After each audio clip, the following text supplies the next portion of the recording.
ఆదికాండము 39వ అధ్యాయము.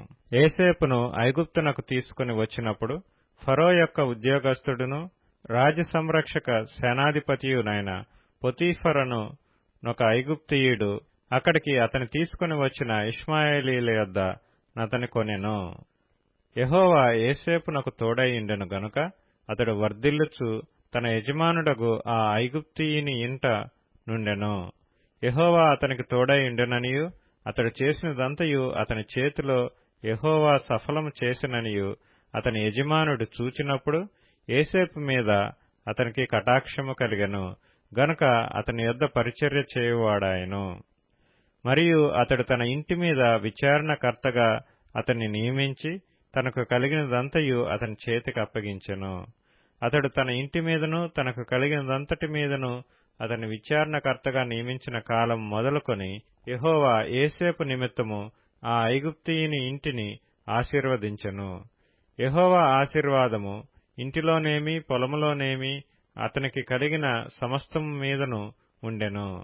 అతడు తనకు కలిగినదంతయు యోసేపు చేతికి అప్పగించి తాను ఆహారము తినుట తప్ప తనకేమి ఉన్నదో ఏమి లేదో విచారించినవాడు కాడు. యోసేపు రూపవంతుడును సుందరుడునై ఉండెను. అటు తరువాత అతని యజమానుని భార్య యోసేపు మీద కన్నువేసి తనతో శయనించుమని చెప్పెను. అయితే అతడు ఒప్పక, నా యజమానుడు తనకు కలిగినదంతయు నా చేతికి అప్పగించెను గదా, నా వశమున తన ఇంటిలో ఏమి ఉన్నదో అతడెరుగడు. ఈ ఇంటిలో నాకంటే పైవాడు ఎవడనూ లేడు. నీవు అతని భార్యవైనందున నిన్ను తప్ప మరి దేనిని నాకప్పగింపక ఉండలేదు. కాబట్టి నేనెట్లు ఇంత ఘోరమైన దుష్కార్యము చేసి దేవునికి విరోధముగా పాపము కట్టుకుందునని తన యజమానుని భార్యతో అనెను. దినదినము ఆమె యోసేపుతో మాట్లాడుచుండెను గాని అతడు ఆమెతో శయనించుటకైనను ఆమెతో నుండుటకైనను ఆమె మాట విన్నవాడు కాడు. అట్లుండగా ఒకనాడు అతడు తన పని మీద ఇంటి లోపలికి వెళ్ళినప్పుడు ఇంటి మనుష్యులలో ఎవరునూ అక్కడ లేరు.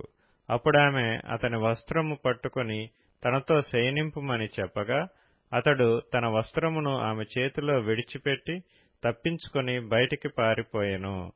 అతడు తన వస్త్రమును ఆమె చేతిలో విడిచి తప్పించుకొని పోవుట ఆమె చూచినప్పుడు తన ఇంటి మనుషులను పిలిచి, చూడుడి, అతడు మనలను ఎగతాళి చేయుటకు ఒక హెబ్రీయుని మన యొద్దకు తెచ్చియున్నాడు.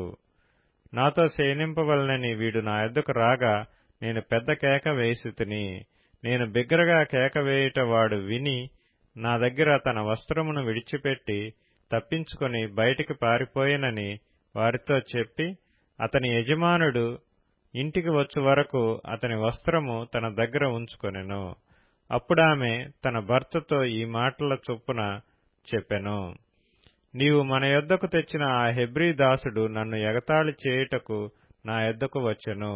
నేను బిగ్గరగా కేక వేసినప్పుడు వాడు తన వస్త్రము నా దగ్గర విడిచిపెట్టి తప్పించుకొని బయటికి పారిపోయిననెను. కాబట్టి అతని యజమానుడు ఇట్లు నీ దాసుడు నన్ను చేసినని తన భార్య తనతో చెప్పిన మాటలు విన్నప్పుడు కోపంతో మండిపడి అతనిని పట్టుకొని రాజు ఖైదీలు బంధింపబడు చెరసాలలో వేయించెను.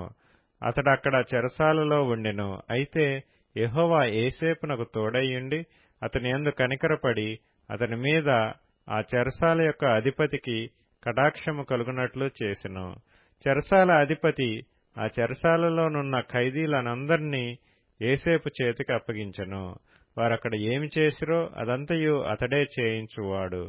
యెహోవా అతనికి తోడైయుండెను గనుక ఆ చెరసాల అధిపతి అతని చేతికి అప్పగింపబడిన దేని గూర్చియు విచారణ చేయకయుండెను. అతడు చేయునది యావత్తు యెహోవా సఫలమగునట్లు చేసెను.